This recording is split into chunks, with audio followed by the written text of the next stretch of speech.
Olá, no Alesp em Pauta de hoje vamos falar sobre os riscos do amianto e como a legislação trata do assunto. Eu converso com Valéria Ramos Soares Pinto, que é tecnologista da Fundacentro. Seja bem-vinda. Olá a todos, agradeço o convite da Alesp em Pauta para a gente tratar desse tema ainda tão presente na realidade brasileira, que é o amianto. Bom, para começar, Valéria, explica para a gente o que é o amianto e por que ele é tão perigoso. O amianto, na realidade, ele é uma fibra natural, mas ele é uma fibra extremamente resistente, são vários tipos de fibras de amianto, não é um tipo só, mas ela é uma fibra que ela é extremamente resistente e durável e, portanto, assim, vastamente utilizada, foi vastamente utilizada por décadas no Brasil e em outros países, e ela é possível ser utilizada em muitas aplicações, porque ela é usada como isolante térmico, resistente ao fogo, ela é uma fibra praticamente indestrutível e, ao mesmo tempo, maleável, a fim de que pode ser utilizado, inclusive, em materiais têxteis. Então, essas luvas ou materiais de roupas de bombeiro, a prova de fogo, portas corta-fogo anti-chama, fibras em cimento amianto, no caso, telhas, caixa d'água. Então, assim, a utilização é como se fosse um mineral mágico que foi chamado, só que a mesma característica que torna o amianto tão interessante para a sua produção e aplicação. Para você ter uma ideia, o amianto vem sendo utilizado em mais de 3 mil produtos. Então, assim, a aplicação é fantástica. Só que da mesma forma que a fibra ela tem uma aplicação incrível no ponto de vista da produção, ela é uma fibra resistente. Quando ela é inalada, ela justamente causa uma série de doenças. Então, da mesma forma que ela é interessante como produto, ela é indestrutível e causa muitos males à saúde. Essa fibra, você disse, quando ela é inalada, o que acontece? Ela vai parar, por exemplo, nos pulmões ou em outras áreas do organismo? Exatamente. É uma fibra extremamente pequena, então, quando ela é inalada, ela permanece nos pulmões. É claro que pode causar outros efeitos, enfim, não estou dizendo que ela vai só ficar no pulmão, mas principalmente. Então, ela causa uma série de doenças, uma delas o pessoal conhece como pulmão de pedra, é uma fibrose, ela causa uma fibrose pulmonar enrijecendo o pulmão. Então, é uma coisa horrorosa, a pessoa não consegue respirar. Mas ela é reconhecida, é uma fibra cancerígena. E aí ela causa diversos tipos de câncer, mas principalmente o câncer de pulmão, e um câncer que o pessoal chama que ela é como se fosse uma marca registrada do amianto, que é um câncer muito específico, que é o mesotelioma de pleura ou de peritônio. Então, é uma doença muito específica do amianto, e tem uma característica também importante. A saúde não é bem a minha área, tá, gente? A Fundacentro ela trabalha, inclusive, nesse aspecto do estudo da saúde do amianto há décadas, mas eu posso te dizer que esse mesotelioma, que é esse câncer de pleura ou peritônio, ele tem um período de latência muito grande. Coisa de 30, 40, eu já vi relatos de até 60 anos. Então, é uma doença silenciosa. A pessoa se expõe, às vezes vai mudar de atividade, enfim, muito lá na frente ela vai desenvolver aquela doença. E depois que ela desenvolve essa doença, no caso desse câncer, o mesotelioma, ela tem no máximo 1 ano de vida. Então, assim, é uma sentença de morte quando a pessoa recebe esse diagnóstico. Então, assim, a gente acompanha, no Brasil existe uma Associação Brasileira de Expostos ao Amianto, a ABREA, fundada há uns 30 anos, há 29 anos, e trabalha muito junto aos expostos, trabalhadores expostos, que foram expostos ao amianto. E a gente, né, eu tenho acompanhado mais recentemente esse grupo, e é uma coisa, assim, dramática, que a gente recebe constantemente notícia de trabalhadores que morreram. É muita gente morrendo seguidamente por conta dessa exposição anterior ao amianto. Inclusive, nós temos uma lei estadual que saiu aqui da Alesp, a Lei 12.684, que proíbe o uso no estado de São Paulo de produtos, materiais ou artefatos que contenham quaisquer tipos de amianto ou asbesto de outros minerais que acidentalmente tenham fibras de amianto na sua composição. Essa lei ela foi aprovada em 2007. Como que está a situação, então, hoje? Né? Depois, então, dessa aprovação, o amianto a gente conhecia muito ali naquelas telhas. Isso ainda é utilizado? A indústria ainda utiliza? Na verdade, não. Utilizar não pode. Na verdade, a gente tem um problema muito particular no Brasil. No estado de São Paulo, não. E, atualmente, em outros estados do Brasil também não. Porque, após essa legislação, alguns outros estados também promulgaram leis semelhantes à do estado de São Paulo. E o que acontece? A proibição ela acabou se estendendo para todo o Brasil, para além do estado de São Paulo. Então, sim, você está correta, não se pode mais utilizar, comprar, comercializar, isso é proibido. Então, isso prevalece. Sendo que, em 2017, houve um julgamento no Supremo Tribunal Federal que considerou inconstitucional a legislação nacional brasileira que permitia a exploração, a industrialização, a produção, a comercialização de qualquer material contendo amianto. Então, hoje, na realidade, essa iniciativa louvável e tão importante do Estado de São Paulo, ela acabou não só sendo reconhecida como constitucional, então isso foi um ganho importante, mas depois acabou sendo estendida por outra medida legal, que foi a inconstitucionalidade da lei que permitia a exploração no Brasil. Então, hoje nós temos esse efeito, essa proibição no âmbito nacional. E a gente agradece muito, né, aos estados pioneiros, como São Paulo, que saíram na frente. Uhum. Hoje, a gente ainda tem produtos que foram feitos até antes da proibição. Por exemplo, muitas casas ainda têm aquelas caixas d'água que contêm amianto. Como resolver isso? Ou são materiais muito antigos que precisam ser substituídos?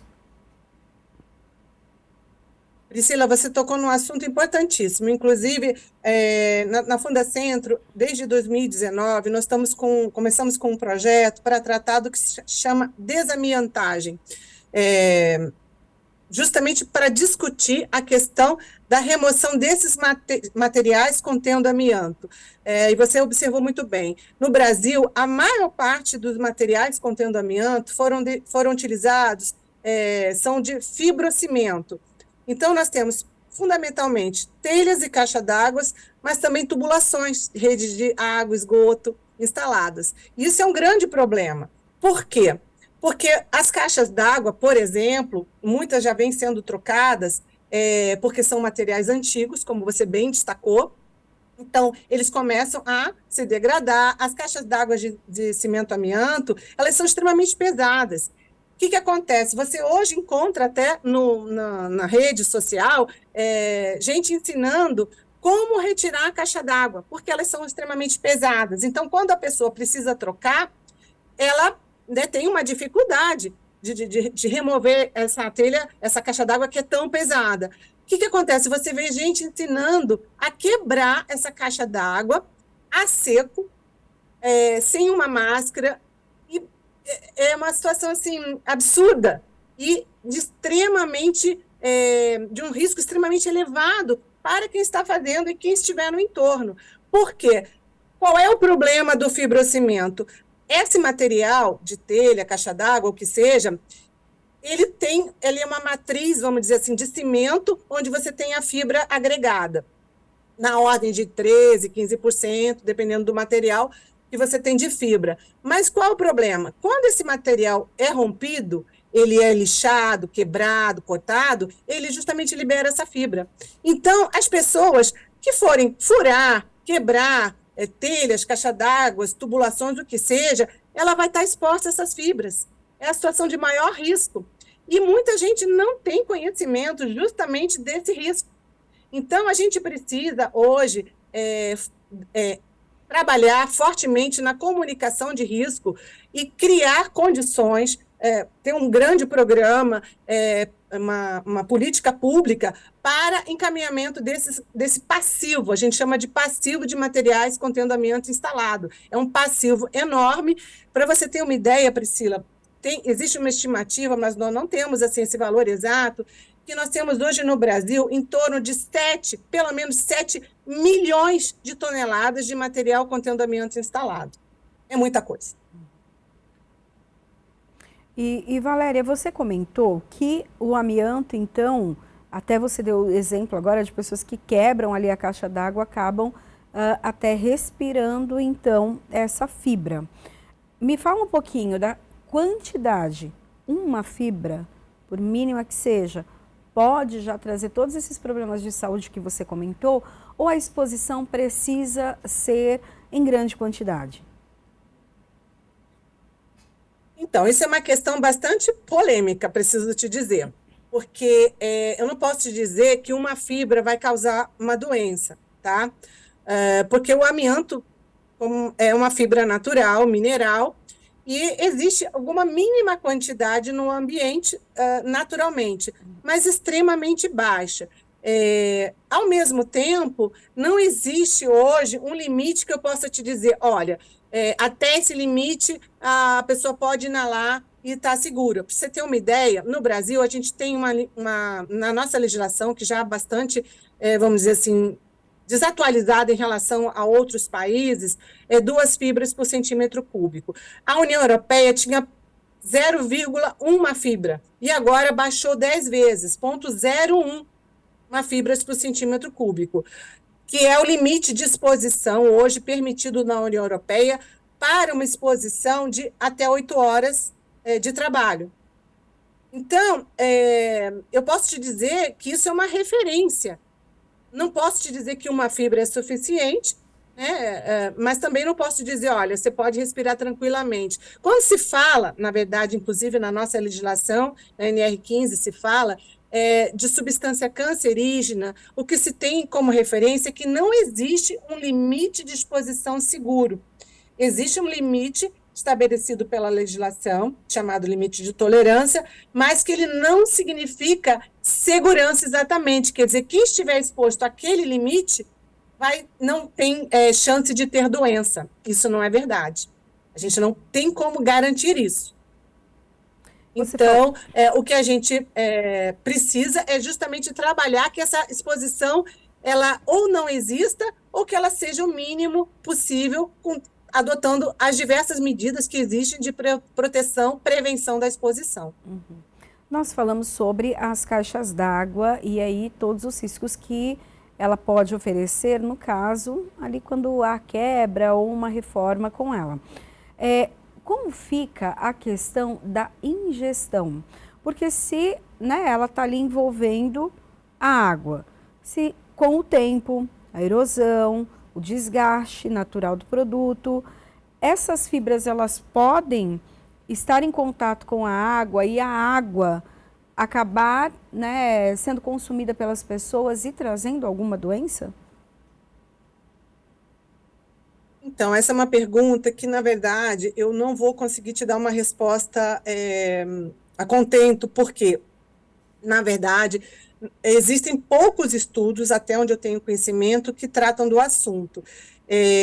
Existe o risco de algum adoecimento? Sim, mas não é o caso mais pesquisado, porque o amianto ele é muito conhecido, reconhecido pelos riscos por inalação, mas não quer dizer que a ingestão seja inócua, não vai causar riscos. Eu sei que existem estudos, mas eles são muito poucos, e eu não tenho condição de te dizer assim, quais são os efeitos, mas não pode comer, né? Não é assim, não é um material seguro para ingestão também. Uhum. O ideal, então, é para que se faça a troca pelas caixas plásticas.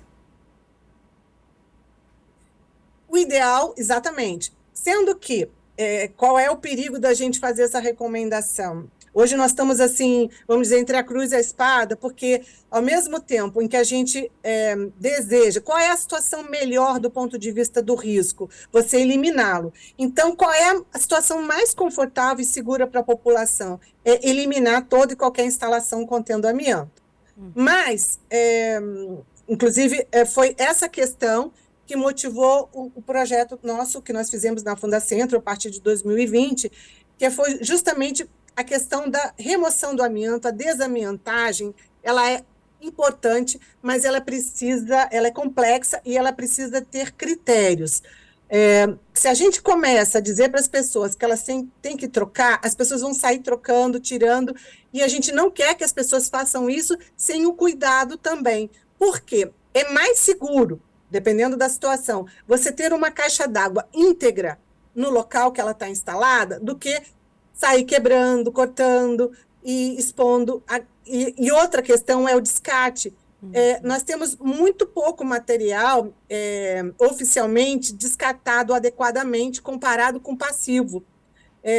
Teve um pesquisador que fez um doutorado na USP recentemente, e ele fez um estudo por um período de 12 anos, e a quantidade de material que tinha registrado pelo IBAMA adequadamente descartado, que é o aterro classe 1, que aí a gente já tem que cuidar. O material tóxico, como amianto, ele é classificado como risco tóxico, é um lixo tóxico, e ele só pode ser destinado a um tipo de aterro, que é o aterro para produtos perigosos classe 1. Então, a gente tem uma complicação aí, porque muitos desses materiais são descartados de forma irregular. Você vê em caçambas, na rua, você vê, às vezes, jogado em lixões, em aterros. Então, isso é uma questão muito complicada. E a gente não pode pedir que as pessoas removam esses materiais se não tiver uma estrutura e uma orientação para, na hora da remoção, retirar adequadamente, no caso das telhas, embalar, tem que rotular e dar a destinação para esse aterro, que hoje nós só temos esse tipo de aterro pago. Então, nós precisamos desenvolver políticas públicas que cuidem de todo esse ciclo do produto.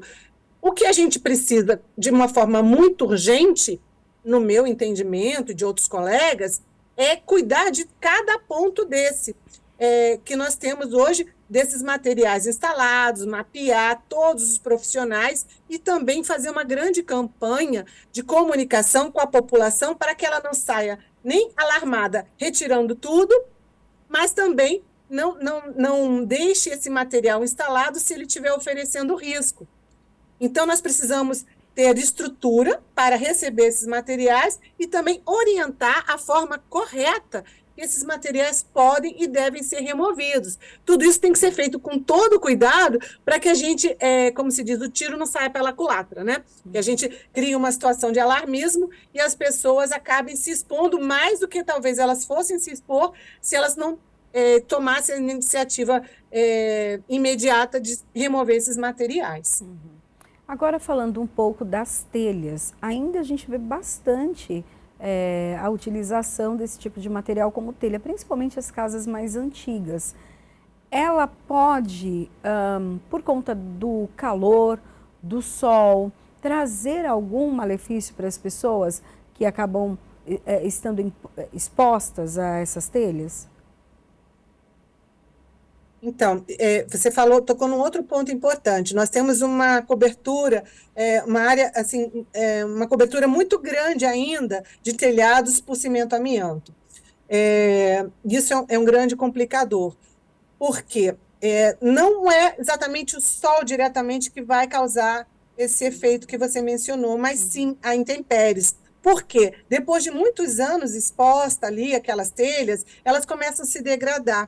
O que degrada não é o amianto. Veja, o amianto, ele não se destrói, e esse justamente é o problema. O que vai se degradar é o material que justamente segura o amianto, que é esse cimento. E aí, com essa chuva, né, ácida, às vezes, a poluição, e principalmente algumas situações, inclusive, mais graves, como vendavais, esse material pode se desprender, e aí sim ele vai para o meio ambiente. A própria população que tiver ocupando essas residências, essas instalações, dependendo do grau de degradação dessas telhas, por conta das condições de intempéries, esses materiais podem se degradar e contaminar. Então, você imagina uma escola, uma creche, que tenha telhas em estado mais avançado de degradação, você pode ter a população ali, essas crianças que são uma população ainda mais vulneráveis, porque todas as crianças elas sempre são mais vulneráveis porque estão em formação a agentes tóxicos, então é uma população que precisa de um cuidado ainda maior. Então, você imagina se esse material estiver degradado numa instalação como creches e escolas. É uma situação de maior risco ainda. Uhum. Hoje nós sabemos, né, dos riscos do amianto, talvez a pessoa não saiba exatamente o que acontece no organismo, mas sempre tem aquele alerta, olha, amianto é proibido, ou seja, tem alguma coisa errada né, com esse produto. Eu me lembro, inclusive, que eu conversei com algumas pessoas que participavam de uma frente parlamentar aqui na casa, das pessoas que foram contaminadas. E que hoje, né, na verdade, na época, isso a gente pode colocar uns 5 anos, falavam das dificuldades em vários aspectos. A questão mesmo da saúde, elas não tinham informação quanto era perigoso e quando chegaram a uma certa idade, né, passando ali dos 40, os efeitos começaram a aparecer, tiveram problemas até questões econômicas, né, tiveram que parar de trabalhar, aposentadoria, enfim. Como que está hoje? Hoje a gente ainda tem esse público, pessoas que estão doentes por conta do amianto? Muito. Isso é um problema gravíssimo. Inclusive, foi inaugurado recentemente um memorial às vítimas do amianto, em Osasco. Ele é um grande pulmão, como se fosse uma árvore, e assim, é bem dramático, porque lá consta o nome das diversas vítimas, e a gente sabe, inclusive, que esse número é subestimado. Porque existe justamente uma dificuldade do reconhecimento da doença, do acolhimento a essas vítimas por parte das empresas. Então, é uma grande luta judicial que é travada contra as empresas para que essas pessoas que foram contaminadas, e como você bem falou, elas levam, às vezes, anos para ter às vezes, para adoecer, e até ter esse conhecimento que a doença está relacionada à exposição, às vezes a pessoa nem está mais trabalhando, nem estava mais trabalhando na empresa. Então, é um grande percurso que essa vítima precisa percorrer e depois travar batalhas, né, judiciais para poder ter essa indenização, enfim, ter reconhecido e ter acesso aos seus direitos por conta dessa exposição. Como você falou, muitos não sabiam que elas trabalhavam com material que um dia levaria a esse adoecimento. Então, assim, a situação realmente é dramática e pior, além desses trabalhadores, as famílias, muitas vezes a esposa, que antigamente não era exigido por lei que a empresa lavasse os uniformes. Então, o trabalhador ia com a roupa, imagine, contaminada para casa, e a sua esposa, né, lavava, e quando ela lavava, ela respirava aquelas fibras. Então, uma pessoa que não era trabalhadora, uma exposição não ocupacional. E é por isso que hoje a gente fala que o amianto não é um problema só ocupacional, é um problema de saúde pública. Porque se você tem, como nós tivemos agora no Rio Grande do Sul, aquela enchente, né, aquela tragédia, que você olhar as imagens, você vai ver uma enormidade de telhas, muito provavelmente de cimento amianto, porque são telhas antigas, grande parte em residências de uma população de mais baixa renda. Essas telhas vão ser espalhadas, vão ser quebradas. Quem que vai recolher esses materiais? Para onde que elas vão? Quem vai estar exposto a esses materiais quebrados? Os garis ou a população que vai fazer mutirão, que não vai ter o cuidado, não vai ter conhecimento. Isso aí vai para onde? Para um lixo qualquer, para um lixão, ou ficar jogado em algum canto. Então, assim, é um problema que precisa ser equacionado e encaminhado, porque atualmente nós não temos hoje uma infraestrutura ou uma legislação que possa cobrir toda essa situação que hoje nós temos, essa nossa realidade. Anteriormente, a legislação que tratava do amianto, ela era focada no quê? Na rede de produção, do processo, desde a extração, né, ao processamento, ao transporte, à comercialização. Então, se tinha uma legislação, hoje, não que ela deixou de existir, mas ela precisa hoje ser atualizada e focada aonde? Nas chamadas atividades remanescentes com amianto.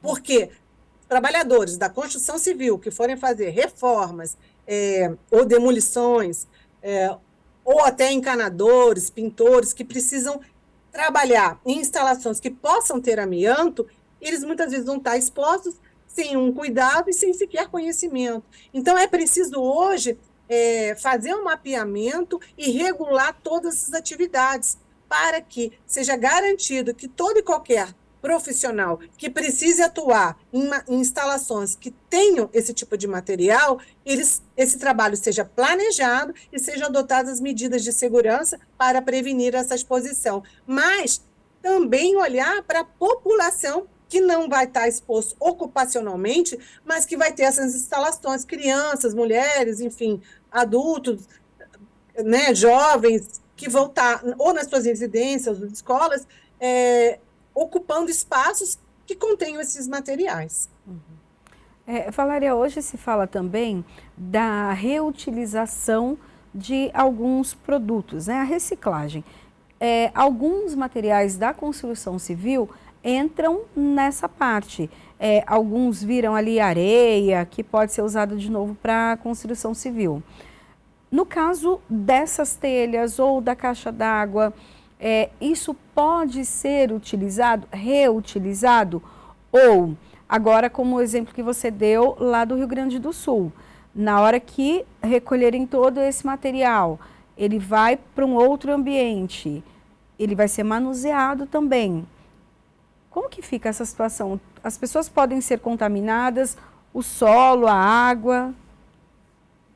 Exatamente. Tem toda essa cadeia de contaminação que hoje está sem controle, porque não existe uma orientação. Esses materiais, para você ter uma ideia, eles precisam, para você remover, se for necessário, assim, extremamente necessário, quebrar um material desse, ou lixar, enfim, lixar não, tipo, furar, isso só é possível não só tomando as medidas de proteção para o trabalhador, mas também providenciando uma umidificação para que, quando quebrado, se extremamente necessário, no caso, por exemplo, talvez de uma caixa d'água, porque a ideia a melhor situação é você conseguir içar essa caixa d'água inteira, sem quebrar, por meio de uma guindaste, enfim, tudo isso tem que ser planejado, sem que ela seja quebrada.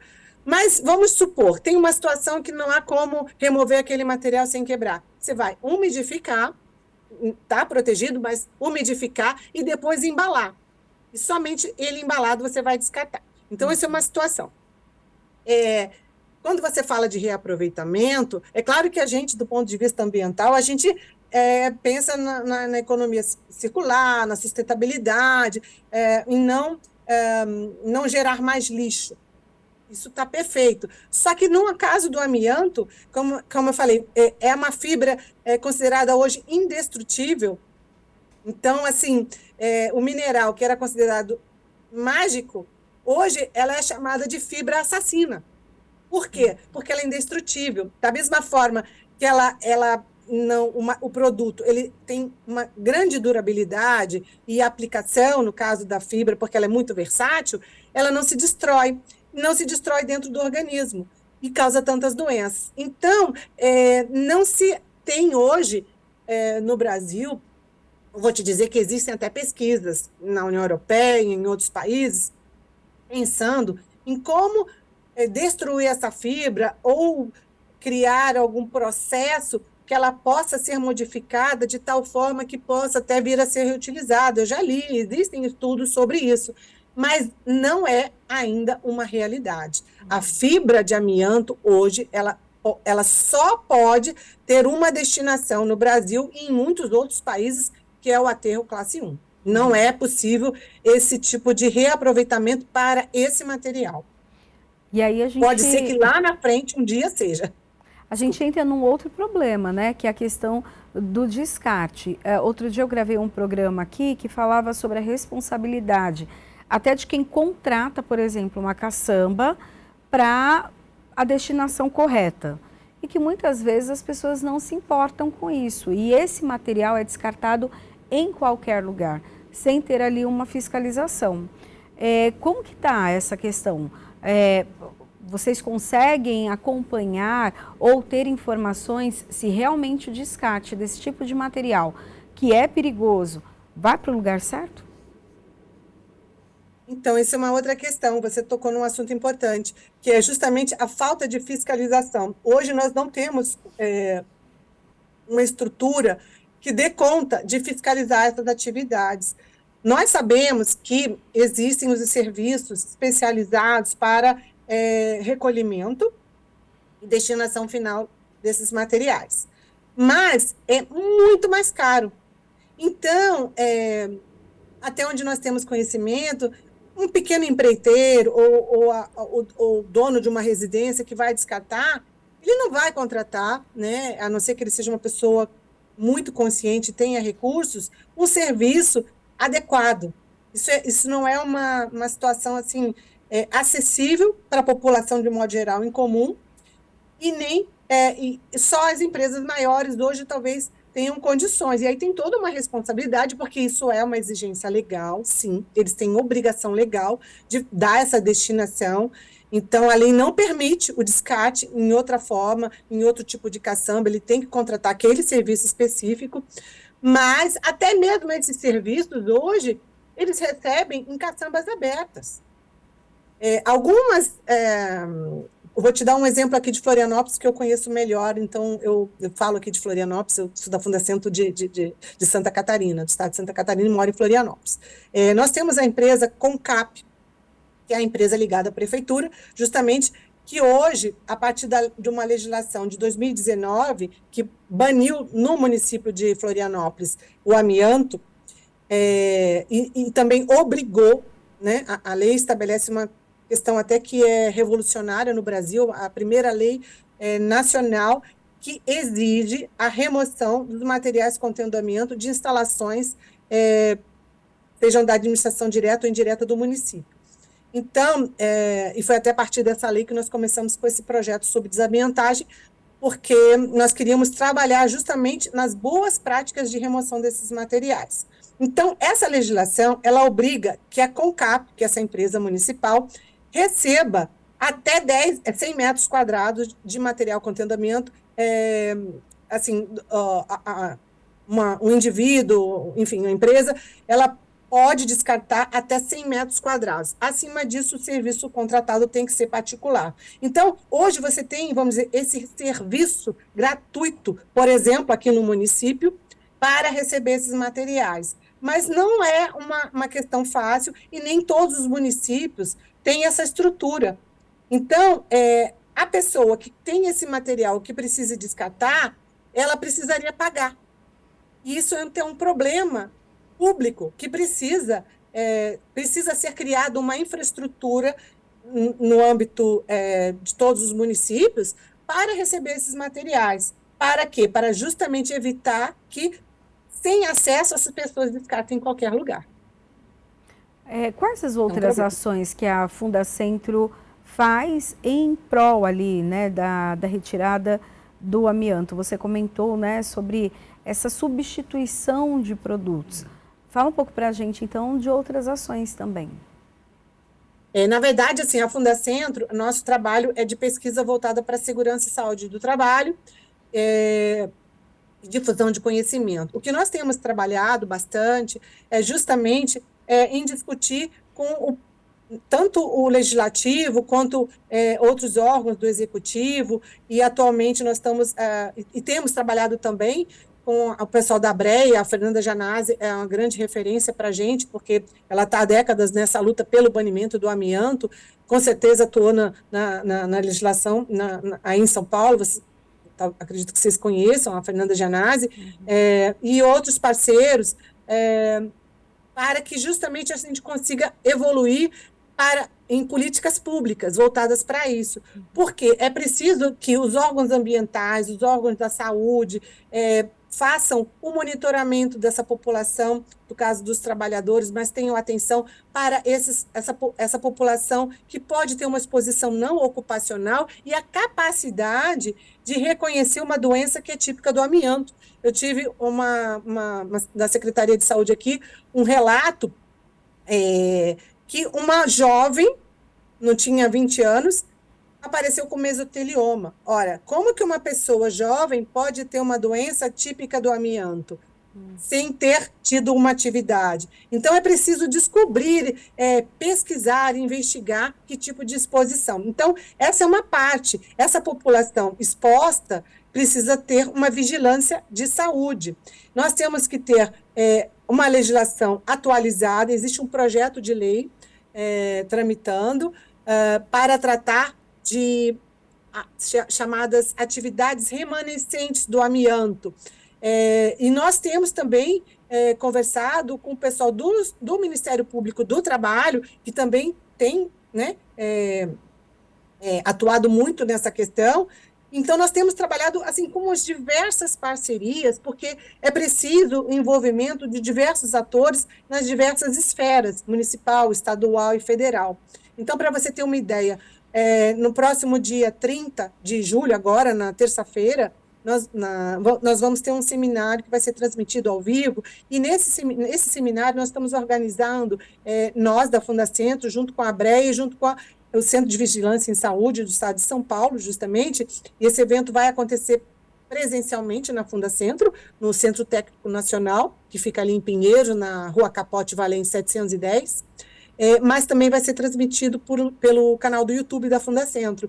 E nesse evento, nós vamos trabalhar chamado Desafios Contemporâneos do Amianto pós-banimento, que é justamente toda essa situação que nós estamos hoje enfrentando, que é todo esse passivo e a necessidade de atualização da legislação para essa situação hoje que nós temos, que não é a mesma configuração antes, quando nós tínhamos a produção.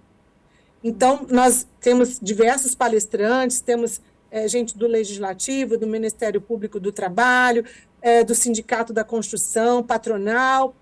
Então, nós estamos trazendo os diversos atores sociais, o pessoal da Breia, trabalhadores, para discutir quais são as necessidades atuais que nós temos no Brasil em relação ao amianto. Nós temos ainda, e depois no dia, e encaminhar possíveis soluções no sentido de qual é a legislação, quais são as ações de comunicação de risco, de adequação da legislação, melhoria da infraestrutura. Então, além do seminário aberto, nós vamos realizar no dia 31, na quarta-feira, uma oficina fechada, aí no caso para esses especialistas, esses diversos atores, para que nós possamos elaborar conjuntamente um documento que possa nortear as políticas públicas de gestão segura do amianto. Então, é uma ação feita a muitas mãos. A Fundacentro tem trabalhado e trabalha com muitos outros parceiros, órgãos, enfim, entidades, para que a gente efetivamente possa avançar. E aí eu gostaria até de comentar com você uma outra situação que nós temos no Brasil, que eu acho que é importante a gente falar. Nós temos ainda, pasmem, uma mina funcionando em Minas Sul, né, em Goiás, que é um problema gravíssimo, que foi fruto de uma legislação estadual que está ainda para ser julgada a sua inconstitucionalidade. O julgamento finalmente vai acontecer agora no dia 14 de agosto, e a gente acredita que isso vai terminar com esse episódio, que já deveria ter sido concluído, que é a atividade ainda com amianto no Brasil. Essa legislação, ela é uma lei estadual de 2019, prevista, que foi que permitiu, vamos dizer assim, a continuidade da exploração desse mineral, da extração desse mineral, para fins de exportação. Sendo que, veja vocês, você tem os trabalhadores na extração, no beneficiamento para essa fibra poder ser exportada, o transporte, que tem que passar por outros estados para chegar no porto. Você tem o armazenamento do porto, a Fernanda Janardi já deu N entrevistas sobre isso, tem falado muito desse assunto. Então, assim, nós temos uma situação muito absurda, que não deveria mais existir. Veja, a inconstitucionalidade da lei que permite a exploração do amianto no Brasil foi votada em 2017. E nós temos hoje, em 2024, uma mina que ainda está ativa. Então, nós precisamos encerrar esse capítulo, e aí nós temos ainda todo um trabalho, que é essa área enorme da mineração, todas essas áreas contaminadas, não só lá, mas na Bahia também, enfim, em outros lugares, as áreas do entorno das fábricas. Então, assim, nós temos um trabalho gigante pela frente. Para vocês terem uma ideia, outros países mais avançados, que eu digo que já baniram amianto antes do Brasil, eles ainda estão com passivo instalado e estão trabalhando para remover e liquidar esse passivo. Mas é um trabalho de décadas. Então, nós estamos atrasados com isso, nós precisamos começar a trabalhar nisso agora. Uhum. Valéria, só para a gente concluir nossa conversa, são doenças causadas pelo amianto que não tem cura, né? Não tem cura. Isso é dramático. Uhum. Bom, quero agradecer então a participação hoje aqui comigo no Alesp em Pauta de Valéria Ramos Soares Pinto, que é tecnologista da Fundacentro. Passa para a gente de novo o site, né? O YouTube, o endereço no YouTube, para as pessoas poderem acompanhar essa discussão que é tão importante. Vocês vão encontrar, a Fundacentro hoje já tem vários canais e vai ser transmitido pelo canal do YouTube da Fundacentro. Então, vocês coloquem lá no YouTube Fundacentro, vocês vão localizar o nosso canal. Então, o seminário, para quem tiver a oportunidade de assistir, vai ser bastante interessante. Eu agradeço, então, a oportunidade de falar desse tema tão atual. Dia 30, né? Qual horário? Dia 30 de julho, a partir das 8h30. A transmissão deve ser iniciada, acredito, de 8h30 às 9h, nós vamos estar recepcionando as pessoas, então a transmissão a partir das 9h. Tá ótimo. Muito obrigada pelas informações.